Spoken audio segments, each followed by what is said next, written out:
Wherever you are watching us from, good evening to you.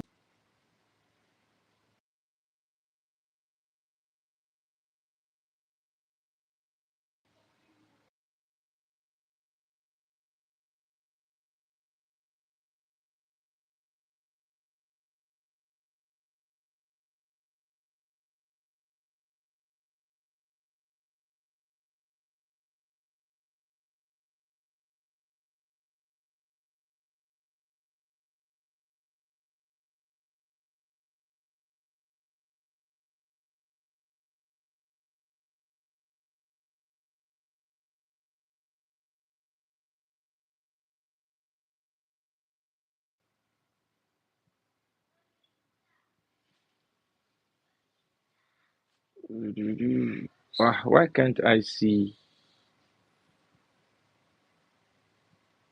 Good evening. Can you see me? I can't see myself. It's kind of dark here. Is it dark where you are? Good evening, everyone. Can't see myself. What's going on? Good evening. Oh, okay. So what's going on? You can see. Fascinating. Okay. It's all good. Good evening, everyone. You are welcome. This is weird. Can't I see anything on my? I can't. It's just dark here. All right, you're welcome. Okay, you can see me here. You can see me on my own screen. Maybe it's the network. I don't know. You're welcome. Hope you're having a great week. Please share this. Share this to your friends. You're just joining us. Welcome to Class 5 2026 preparatory classes. We're in Class 5. Share this broadcast to your friends. Let everyone run in, run in. We are going to have a great time today. It's going to be a good time. It's going to be a good time. Yeah, we are going to have a good time. Okay, so while we get others to join us, I hope you've had time to go through. Yeah, good evening, Pastor Victor. Good evening, Edith. Good evening, Goodness Elizabeth. Good to see you all. Welcome, welcome, wherever you're connecting from Nigeria, Africa, Europe, Asia, America. It's time for serious talk. It's time for serious talk. Share the link to your friends, your colleagues, your staff, your siblings, your spouse, your children, everyone that has got great plans for 2026. Share it to like-minded folks, young and old, middle age, everyone who desires to be a high flyer in 2026 should be part of our classes. It's been remarkable so far. So I want to strongly recommend that even after we are done on Sunday evening, that you even come back to these videos to go through them again. It would always be here, so you can refer to them anytime within the year. It would bless you real good. All right, so we would start by a very short word of prayer and we would move. All right, Father, thank you because you're the God of all wisdom. Share your wisdom with us tonight. Inspire us greatly in Jesus' name. Amen. Okay. All right. So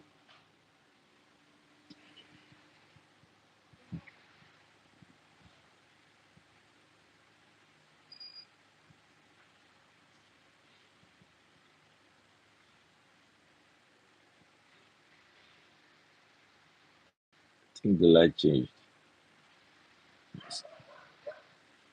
So today, like I said yesterday, we are looking at negotiation, a little bit of diplomacy, and I'm throwing something into today's discourse. I'm going to be looking at certain businesses that I would want to suggest you look into for 2026. So today is a full package, a bumper package, like some persons would say. All right, are you ready? Good. So let's fly in without further hesitation. Today we're looking at the art of negotiation and complementary income. Class 5, the art, A-R-T, the art of negotiation and complementary income. The topic itself suggests that there's a skill behind negotiation and negotiating. Every human being is or will be involved in one level of negotiation or the other. You would always find yourself negotiating. Everybody would negotiate. It's either you're negotiating your salary, what you are to be paid, or you're negotiating with those you want to pay what you want to pay them. You're negotiating in the open market. You're negotiating as a customer. You're negotiating as a seller. You're negotiating as one who's renting something, purchasing items, doing business. Everybody would be negotiating one way or the other. So it's important you learn how to negotiate. So let's begin with this story.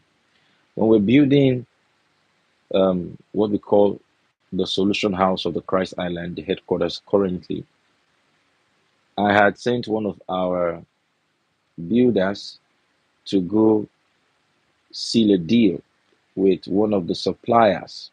So he had gone there and had spoken to the supplier of a particular building material we needed, and they had concluded the deal. So I went there myself just to see things for myself. And but this time around, I looked at it and I said, no, no, no, no, I was not comfortable with the deal we got. So I had to renegotiate again, and I got the church a better deal. Why did I get a better deal? And the other guy didn't get a much better deal than myself, because I went there to negotiate with, listen now, with the full knowledge of the available resources of the ministry. When I sent the other fellow to go negotiate, he didn't have a knowledge of what was available on ground. But when I went there to negotiate, I was negotiating from a place of knowledge. I knew what was in the church account. So I knew what we could afford and what we could not afford. Negotiation begins with having a holistic view of your current or available resources and what you are willing to part with, if you are going to take a high ground or if you are going to take a bow. So when you want to negotiate anything, the first and foremost thing you need to perfect and need to understand, you need to know is, what do I have? What am I willing to part with? Am I going to take the high ground? Am I going to bow out?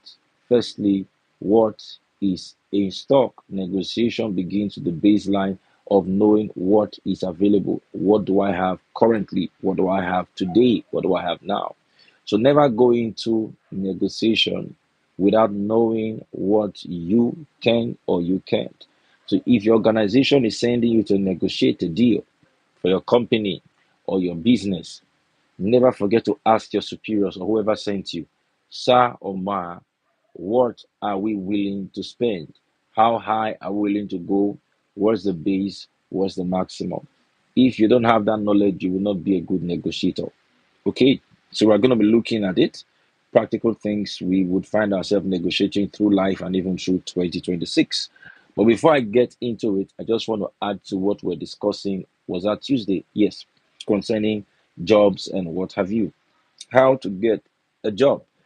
It's quite interesting that as simple as this question is, there are many people today who do not know how to get a job. I'm not talking about interviews now, you see, where to check and how can you know if there's a job opening and what have you. I've spoken to a couple of graduates who I'm asking, now you're done with school, what do you want to do with your life? And say, oh, I want to get a job. And I ask the next question, okay, you want to get a job? So have you applied to any place yet? Not really. My friends, my this. And I'm like, oh, okay, you don't even know where to start searching. You see? So a lot of people who want to have jobs don't even know. Good evening, people. Good evening, Klaus. Good evening, Chico Smart. Hope you can hear me, everyone. Good evening. Good to see you all. Good to see you all. Welcome to class. Welcome to class. Good to have you here. Today is going to be a short one. We are going straight to the point today. So, if you are in search of a job, where can you get find jobs from? Firstly, you can decide to check the websites of the companies you think you want to work in. So you got to go on the internet and begin to search. All right. Yes. And then there are some particular job offering platforms where they update, their platforms to inform people if jobs are available. You may want to subscribe to those platforms by sending them your mail. And whenever there's an opening in any company, all right, that has to do with your skill set, your qualification, or what have you can get a mail from them. So if you want to subscribe to such platforms that advertise job advertising platforms, they advertise jobs, they advertise businesses and what have you want to subscribe to them so that you can get notifications and mails. Now your online profile, all right, your LinkedIn online profile, you have to update it. Some of you don't have at all, or yours is clouded with cobwebs. Listen, many people have been reached. You see, they didn't apply for the job. Some companies just go there and look for certain individuals whose skill match what they are looking for, and they buzz you first. Yes, they buzz you first. I lead several professionals, so I know what I'm saying. You see, they buzz you first. The company can send you a mail. You see that sometimes your and then you update it. You have to update your profile. You see, this is what I've done, this is where I've worked, this is my skill set. So they can just go there and they can check. It's one very important thing that you need to have, and some of you do not have that at all. So go quickly and go and get your LinkedIn profile updated. Okay. Also, what you can do is you can spread the word. Yes, you can spread the word. Sometimes people may just feel you are okay. Like we say, let our helper not think that we don't need help. Sometimes people may just feel you are okay. You don't need anything. You are a well watered garden. You see, you don't need any kind of help. You don't need any kind of assistance. You're nice. You're good. Meanwhile, you are jobless or you are businessless. You're looking for a job. You see, people don't know. And somebody may think that, okay, since you don't look like you're looking for a job, you're not looking for a job. So spread the word. As simple as it is, a lot of people have gotten jobs by referral. Now, how am I going to refer you if I assume that you're okay where you are working? If I assume that you're not looking for a job? Well, they do not necessarily write joblessness on your forehead. So nobody will know whether you need a job or not. You see that? I pastor a community of great young people, and sometimes you see some of my brethren, I'm like, oh, you need a job. I say, oh, Pastor, I've needed a job for a while now. Or rather, I've needed a job for a while now. And then nobody knew that you're looking for a job. So spread the word out there. You see that? Spread the word out there. Someone can know someone can talk to someone that can talk to someone that can talk to someone can refer you and all of that. So spread the word. Don't be too shy. I think there's this proverb or saying, now, who needs something nine hand a long pass? In other words, if you need a job, then you can't afford to be quiet and just sit at home. Good. Now, it also depends on the kind of job you're looking for. If you're looking for a non-professional job, which people classify as non-skilled jobs, all right, that any adult human being can do, well, you don't have to sit at home. Maybe like a sales girl in not so much of a professional field, where what you're selling is basically stop in, shop in, and go out. It's not a professional matter that you need to explain what what the product does and what have you, like shops, supermarkets, boutiques, etc. Now you're looking for those kind of jobs. What should you do? You should go out of your house, move from street to street, and ask questions. All right, these are simple ways in which you can get or secure a job. Yes, this is it. Simple ways you can get and secure a job. All right. Very, very important. Now, I wrote here, everybody needs to, back to the context of our discussion, everybody needs to learn how to negotiate. So let's begin by talking about salary negotiation. Salary negotiation. All right, good. Salary negotiation. Now, I'm going to look at it in two ways: you who is to be paid and you who is to offer salaries. Some businesses today have failed or are failing, and some businesses have closed down, not because the devil attacked it, not because the taxation system, not because they are not having customers or clients, but because they did not know how to negotiate the salary of their staff or their staffers, and then they overpaid because they were trying to impress their staff, or I don't know what their plan was. You see, so as a business owner, as a career man, or as one who is looking into starting up a business in 2026, you've got to learn how to negotiate your salary, the salary you are going to receive or the salary you are going to pay. So let's go into some very important things to note when you are negotiating your salary. Good. Now, when they ask you a question, this is for those receiving, all right? You have to be paid the salary. Usually, most of these companies would ask you, what do you want to be paid? So I have three, I'm going to call them levels, all right, that I wrote down here, and I'd like to share with you in negotiating your salary. First things first, remember, you apply for the job or you were referred for the job. So you have an idea of what you are going to be doing there. It's not like you just went there and then waiting for somebody to tell you what to do. You already have an idea. You know your certificates, you know what you already have, you know what you're bringing to the table, right? So the first thing you need to do is you have to conduct market survey or research. Market survey or research. By market, I mean your niche, your field. What is the national, local, or global pay slip for that level? What is usually paid at that level? So carry out your research. You see, for example, let us say MTN. How can you know what you'll be paid? You can ask somebody over at Glow, somebody over at Airtel, somebody over at whatever. Oh, it is ExxonMobil that wants to employ you. You can ask somebody over at Total. You see that? You can ask somebody over at Share. What is the pay like? Usually, they usually have some similar packages. All right, that's for companies at a certain level. So do your research well enough. Some of you, it may interest you to know that some of your colleagues who are at the same level with you are earning more than you're earning, not because they have a particular certificate or certification that you don't have, but they negotiated better. Yes, they negotiated better. So some of your colleagues will be earning a little bit more than you. All right, it could be up to 100,000, depending on what your salary is. It could be up to 500,000. It could be a little bit more significant. It could be okay. They are helping the person. I know someone who got a job recently, and the company funded her accommodation. And then I asked her, did they fund others? Asked. I said, no, they didn't fund other people's accommodation, but they funded her own accommodation.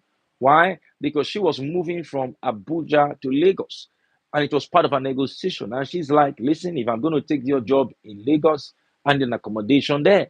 And the company initially said, no, we don't rent accommodation. She said, all right, fine. I can't leave here to Abuja, to Lagos without an accommodation. And the company paid. The company rented an apartment for her. You see why I'm saying that negotiation is important?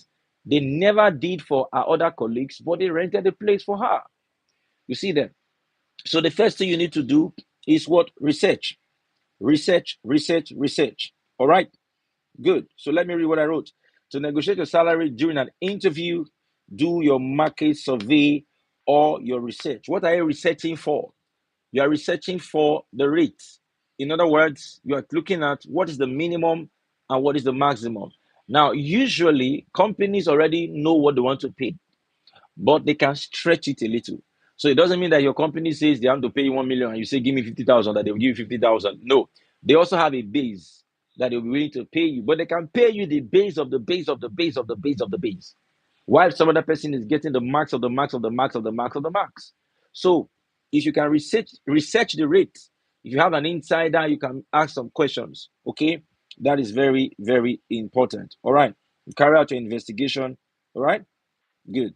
Now your investigation should also match your role. your role. In other words, what you're doing. So don't just ask how much did they pay for that hospital, and person say, my uncle they work there, they pay him 2.5 million. Your uncle is working there as a senior manager. Then you don't go and negotiate for that. So when you're making your request, or rather when you're making your research, all right, pardon me, when you're making your research, find out, all right, the rate for your role. That's one thing. Number two, your industry. What industry this is? Tech. Tech, how do they pay? It's education. How do they pay? Then you're looking at, is it a federal institution? Is it a state institution? Is it a private institution? So let's say you get a job in University of Benin. Of course, they will not negotiate, but let's just assume they are going to negotiate with you. You see, you're not going to go ask for Ambrose Ali University. That's a state-owned university. And you usually know that in most nations of the world, federal pays higher than state. And then private is unpredictable. They can decide to pay more than the federal, or they can decide to pay less than the federal. So also look at your industry. Then another thing you must negotiate with. Don't forget, don't forget, you have to negotiate with your location. You must negotiate with your location. All right, yes, you must be location sensitive. If you live in, let's say you live in Akure, all right, and you are getting a job in Abuja, don't use your Akure house rent to negotiate Abuja. Don't use your what other state? Let's say Bauchi house rent. You see that, to negotiate Lagos salary.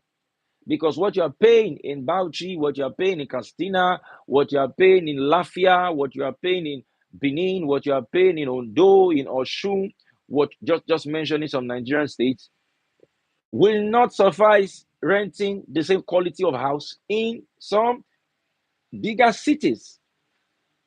So what a person who is earning, how a person who is earning 300,000 naira is living in a smaller city is not the same way you will live. So your colleague in the same company who has been posted to a smaller city that is less commercial, all right, not driving so much, so life is not so expensive, the person can live better than you who's in Lagos, in Port Harcourt, in Benin, in Abuja.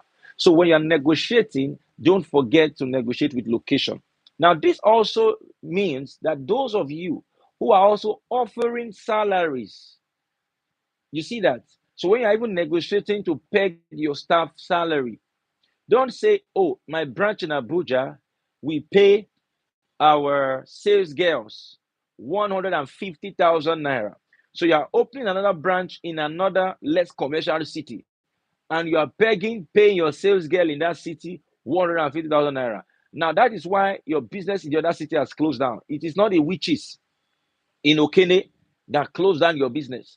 It's because you forgot that the purchasing power of those in Abuja, in Lagos, in some commercial cities outweigh the purchasing power in some other cities.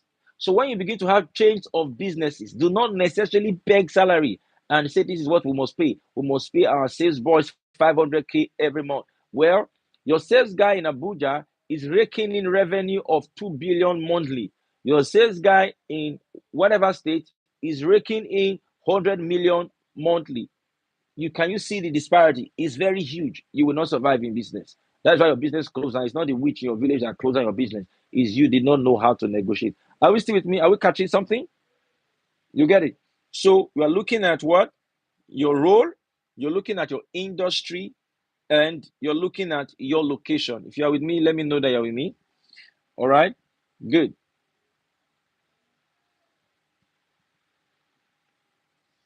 Are you with me? Say, I am with you. Put it there. I am with you. I am with you. Now, another negotiation skill you should learn and know still in negotiating salaries to receive or to pay is focus on the value. Focus on the value. In other words, some of you have taken jobs that you're angry. You are cursing the company. You are cursing the management. You are cursing HR. Every day in your heart, you are offended. You are angry. You are bitter. Saying they are wicked. They are evil. The work they are giving to you is too much. Listen, focus on your value first. know exactly what you are bringing to the table.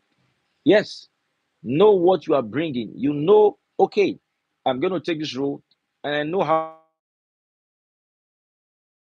much I would happen for this establishment. So when you are negotiating your salary, all right, negotiate with that in mind.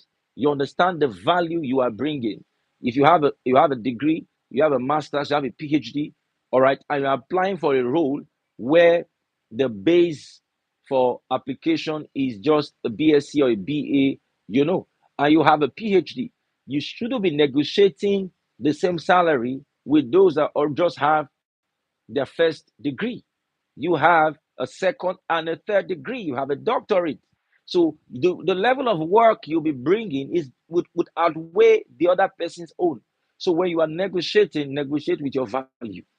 Even though the role did not say you need to have a PhD or you need to have a master's, when you are negotiating, that should also come to bear. Let them know the value you are bringing. So negotiate with what? Your value. Never forget that. Think about your accomplishments in the past. Then, in other words, you have to negotiate with your experience. And it also means when you are paying people too, you understand. You also have to take that into cognizance or consideration. This person here has never worked in a poultry before. This other one has worked in the largest poultry in the state. These are not two the same people. Their output will be very different. Are you following me? This one has done very simple accounting. He has been an accountant in a private school of about 300 students. It is different from one who has worked in a bank or who has worked in an industry. It's different from one who has been an accountant in a company of high volume.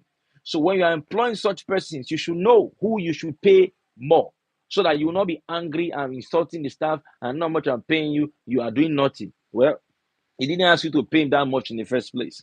So people's accomplishments should be brought into consideration. What you have done in the past. Because when you start working, you'll be working with your history. You'll be working with your past. You'll be working with everything that you know. Don't forget that.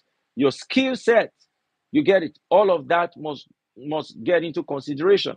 If you are currently studying, from some of you, your masters, you are studying for your masters. You don't have the certificate yet, but it's something already.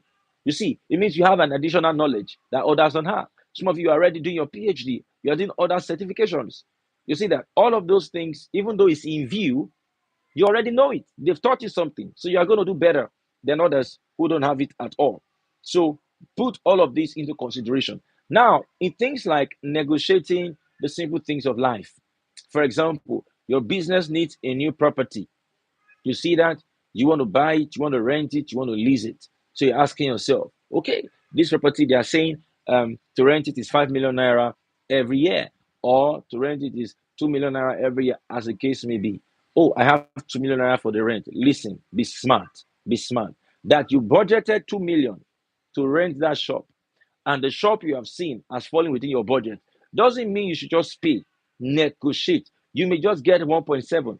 Some of you just think because what I budgeted was 2 million to 2.5, and this shop I saw is 2.2, so I'm just going to pay. No, negotiate. You may just get 1.5. Yes, you may get a better deal so that it is within your budget. Does not mean you should close negotiation. You can go home with extra 500K in your pocket. You can go home with extra 30K in your pocket. You can go home with extra 7K in your pocket. So that it is within your budget does not mean the negotiation has closed. After all, the person you are dealing with doesn't know your budget. So negotiate. Now, when you're doing all of those things like rentals, purchasing and what have you, lease and all, listen carefully. Listen carefully. Note that your business would have to pay the rent consistently. So when you are negotiating a rent, don't just negotiate the rent because the money is available. Also negotiate with, can we generate what we paid? Because many businesses today, all right, would have thrived if their overhead cost was reduced. Many businesses would have survived. What killed some businesses is not because there are no patronage, all right, but their expenditure outweighed their revenue. What they were servicing, what you take to service the shop, to service the establishment, outweighed what was coming in. So 3 years you could not scale, you could not break even, so you closed the business. You see that? So be smart, and ask yourself, this rent I'm about to pay, can this business get to the level of paying this rent in another 2, 3 years? You get it? So always know, and if you cannot negotiate to it, so you're not negotiating on your current amount of money, you are negotiating on what this business can generate. There are many businesses today, 10 years, they have not broken even. 10 years. Wow, that's such a long time. What are you still doing there? Spending so much, employing staff that they don't need. You get what I'm saying? So you must look at all of this. Otherwise, you will not have a fantastic business or a career life. Okay, good. So I wrote here, take into consideration your current budget and overall running costs. Right? Take into strong consideration projected profits. I explained that too. Take note of the value you are offering. I explained that. That is in terms of career and job. Good. Set price according to expertise and experience that you are offering or you are receiving. Good. Now let's talk about pegging prices of your services. Not salary now, your services. You operate a salon. How much should you cut the hair? How much should you charge? You're into manicure and pedicure. How much should you charge? Do you understand? You sell groceries. How much should you charge? You get it? You have a shop, a supermarket. How should you pay? What should be your markup? You see that?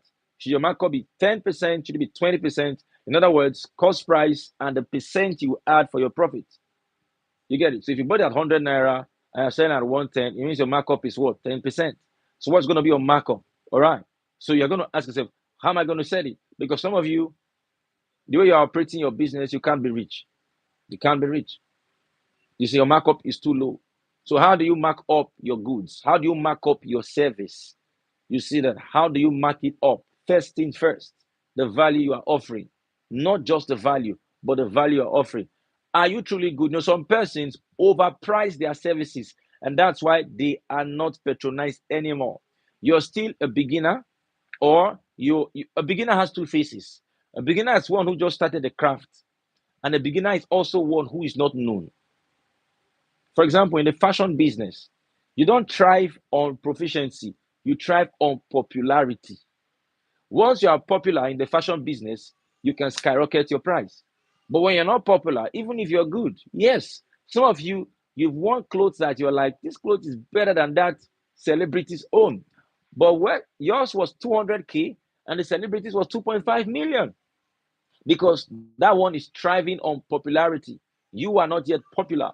So when you are setting the price for your service, take note of these indices, take note of these things. One, first of all, your value. How good are you in what you do? You just started making hair. You graduated from making hair a month ago. You are not very good. You have not made up to 50 hairs before. It means that you are still a beginner, you're a learner. And then you are charging somebody 25,000. And the woman says, okay, I'm going to pay 50,000 for the hair. You're charging 50K. And she says, come on, make it. And you're done making the hair for 50,000. And she vows that she will never call you again. Why? Because she's comparing your 50K to the last one she made that was 45. And yours is very, very low in quality. So don't be too quick and say, I know how many years I spent in school. You must pay me this. No. Are you good? If you are not good, you can't deceive people more than once. You can deceive people once, you can't deceive them more than once. I remember the place, okay, let me not call the name of the place so that I don't demarket them. I went to a restaurant one time, I got food, very beautiful place, one of the most beautiful restaurants in my city, exquisite, excellent, everything was mwah. I got food, I couldn't eat the food. It was not bad, it was just not delicious. And it was very expensive. This was around 2018. Yeah, and the plate of rice was crazy. It was like 3 times more than other eateries were charging. I have not been to that place till today. How many years is this? Do your mathematics. I've not been there. So you can't deceive people more than once. So set your price according to the value you're offering. Never forget it. Okay? Good. Now, number two, set your price according to the purchasing power around you. Otherwise, your goods will expire. If you're in a city, you see, dominated by civil servants, low income earners, businesses are not thriving. The big boys and the big girls, the liquid guys, the liquid people are not in your city. Don't go and overcharge and say a bottle of mineral in my city because I went to Sheraton and I saw that they were selling XYZ. Me too. I have come to Igwesoba. And in Igwesoba, you want to sell a bottle of Coke for 10,000 naira in Igwesoba, whatever that place is. Who is going to buy it? Nobody. Your Coke will expire and you go broke. So don't just insist and say, this is it, this is it. Are we still live? 10,000 naira. Okay, I think so. All right. So don't forget that to set it according to the purchasing power around you. All right. Set it according to the purchasing power around you. Very, very important. Now, when you're also setting prices of things, ask yourself a question. All right. Every prosperous business, every person who owns or runs a very prosperous business, every rich business, all right, prides on one of these two strategies. Strategy one, volume. Strategy two, purchasing power. What do I mean? Companies like Coca-Cola are very wealthy, but their items are cheap, relatively cheap. What do they thrive on? They thrive on volume. Yeah. They don't thrive on purchasing power. But some other beverages, some other sodas are 10 times, 12 times more expensive than Coca-Cola. What do they thrive on? Purchasing power. That's what they thrive on. So while others are selling in volumes, others are targeting those with high purchasing power. So you too, you must not forget it. When you are setting your price, you're asking yourself, who is my client? Am I looking for volume? If you're looking for volume, you reduce your price. If you're looking for high purchasing power, you can increase your price, but just know that not too many people would patronize you. Most of the world are poor. Few of the world is rich. So we have a lot of poor people than rich persons.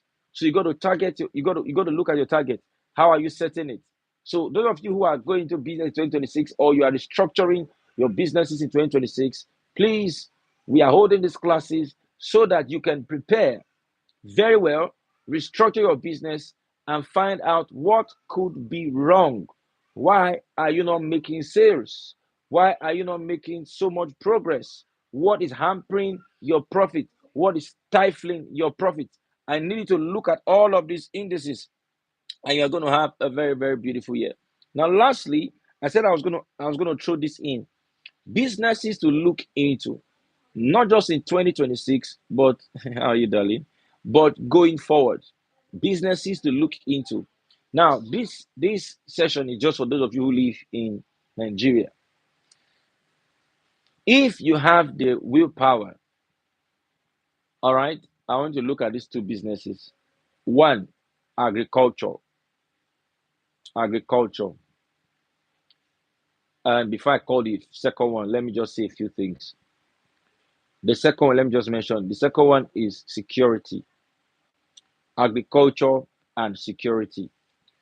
If you can catch a vision for agriculture, have the right training, have the right team, is something that you need to look into.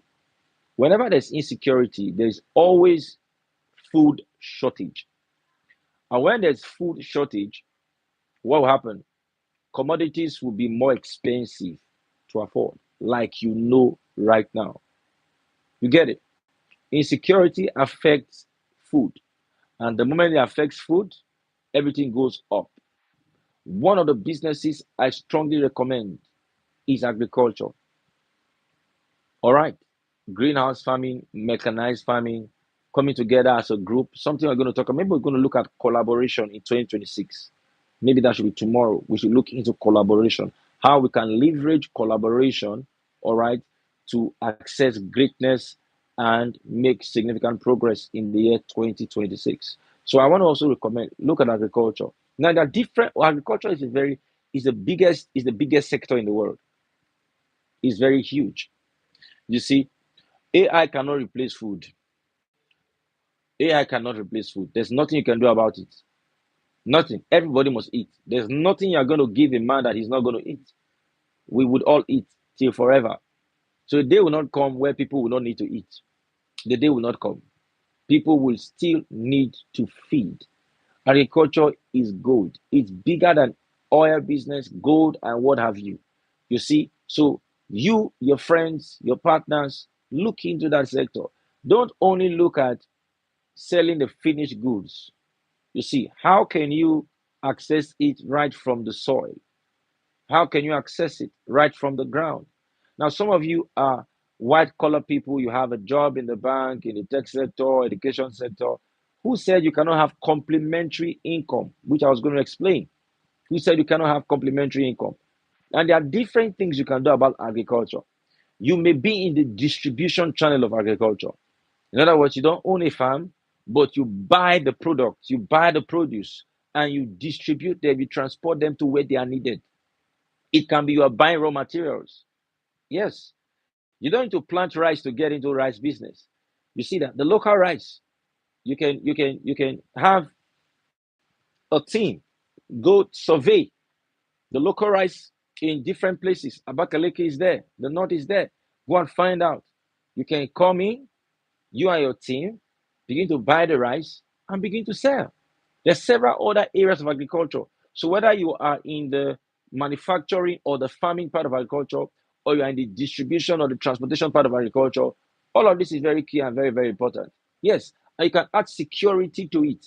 For example, in these communities that are ravaged by different antisocial hoodlums and misfits, security is becoming a gold in the world today. Hope you know you can form a security outfit. You can duly register, follow the regulations or the regulations of your country, and find out is the truth. Cities, areas, streets, they need security today. Young men and young women, what are you waiting for? Go and get it done. Some areas are being terrorized by terrorists, some are being terrorized by hoodlums, some are being terrorized by cultists. With your security network, you can be paid for it. Nobody said you're going to stand on the road with a gun. You see that? Or you're going to stand on the road with a stick. But you can get people. And when you are paid, you share the money with them. So agriculture and security is so critical, is so vital. Ask yourself, how can I get tomatoes? How can I bring tomatoes into the south? You see that hand in hand, you can decide to focus on the transportation system of it. You see that you come together, you and your guys, you come together, you're buying a truck, and that truck will be escorted by your security network such that it's easy for your goods to be transported successfully to wherever you want to do. You see, the days of just waiting and just waiting for money to fall upon your laps are over. Look into the life of people. Look into the citizens around you and ask yourself a question. What do they need? What do they need right now? Then go and what? Meet the need. Money is a fruit of meeting needs. Whether you are meeting social needs, whether you are meeting spiritual needs, educational needs, political needs, entertainment needs, money gravitates towards meeting needs. And the more needs you meet, or the more valuable needs you meet, the more money you make. So it's about how valuable the need you are meeting or how much volume of needs you are meeting. That's what makes a man a rich person. Okay, good. So we want to draw the curtain on today's class. It has been an amazing one. If you have a question, can you just ask right now? One question, one, just one. So I'm going to wait for like 10 seconds. And if there's no other question for today, we are going to go and call it a day. Complementary income, maybe we'll add that to tomorrow, and collaboration. Some of you work in offices. I don't know why you don't have a dry cleaner. Why don't if you work in the civil service and you don't run a dry cleaning business, I wonder why. I mean, you work in a building that houses over 50 people and you don't have a dry cleaner. All you need to do is to buy the machines, get somebody in your house, and what? Bring your clothes to work. You pick it, put it in your car or your delivery man, take it home. Your washer people, they do all the job. You bring it back to the office. It's passive income. Yes, that can service your fuel, and even more than that. You see that? So you work in a bank, you work in a big bank, like a headquarter kind of a bank, and you don't have a dry cleaner. Why don't you run a dry cleaner? What are you waiting for? Huh? What are you waiting for? Come on. So there are businesses you could start with 2 million, 3 million, or even less, 1 million. You get it? How much are washing machines? How much is iron? And get this thing done. And you just be raking in some money. So tomorrow we should look at complementary businesses. All right. In other words, you have a job, you have a business, but can we not do something with this business? Can we not do something from this business? Some of you work in a school, and an outsider is sewing the uniform. What are you waiting for? Have you approached your school authority to say, I know how to sew?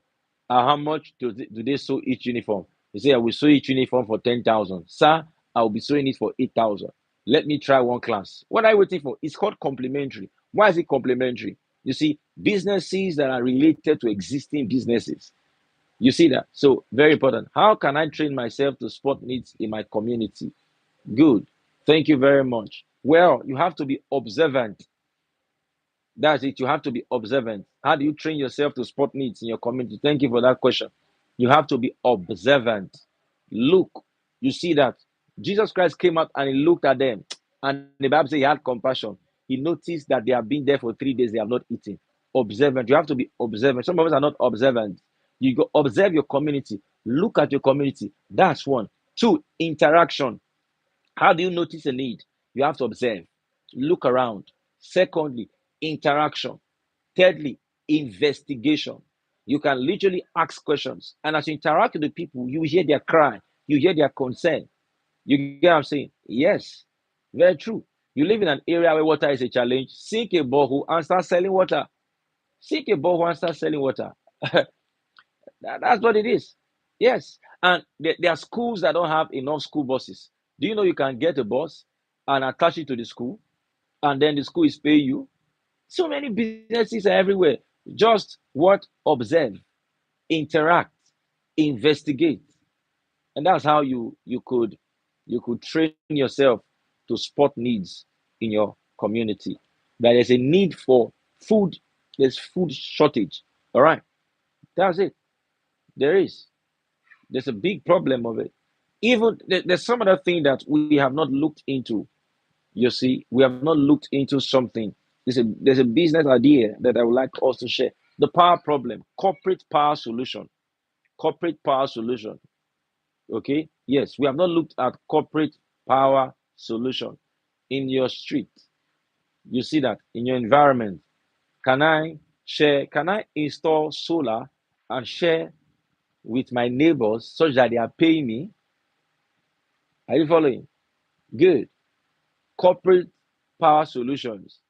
These environments, now what can I do for them that will make them depend on me and pay? So there's so many things you can begin to look out for. You see that? Yeah. Corporate power solution, corporate security solution, corporate transportation solution. So just looking for solutions that can impact communities, establishment, companies, and even families. Yeah, very true. Yeah, many people are doing escort services these days. That's part of what? Security solution services and transportation services. So it's very important. It's key. Very, very, very, very vital. All right. Mentorship programs, counseling programs, all of those things are several businesses, complementary businesses that are associated with your skill, with your environment. You don't need to break the bank. You don't need to do some extra just to make it work. Yeah. Delivery services at different levels, vital things, important things that can happen. You see, very important. School services, education, training. You see, people have taekwondo class, they have jet club. What about organizing a a spiritual class, kind of a Bible class where you are paid for it? You see that just where children employ teachers to be taught. You can have it after school Christian class where you come and your children are taught. This time around, you don't do it as a ministry. You are doing it as a service. You are teaching them the word of God, but they are paying for it. People go for extra lessons, and sometimes they're looking for a way to keep their children. So there's fun, but this one you're not teaching them academic work. Your children are just having fun, in my compound. There are toys to play with, but it's also an opportunity to learn the word of God. So Christians will patronize you. If that kind of a thing exists, I will patronize you. Yes, to take my children from school, drop them there. You are teaching them the Bible. You see that? Then you have Pentecostal, you have Orthodox, you have Catholic. So if your children are Catholic, you have teachers that will teach Catholicism. If your children are Pentecostal, you have teachers that will teach Pentecostalism, whatever it's called, charismatism. Are you seeing businesses that are just coming up? So so many things. Think. Glory to God. All right, so it's at this point we draw the curtain. If you join for the first time today, look into the other classes. All right, class one, two, three, four. Today is fine.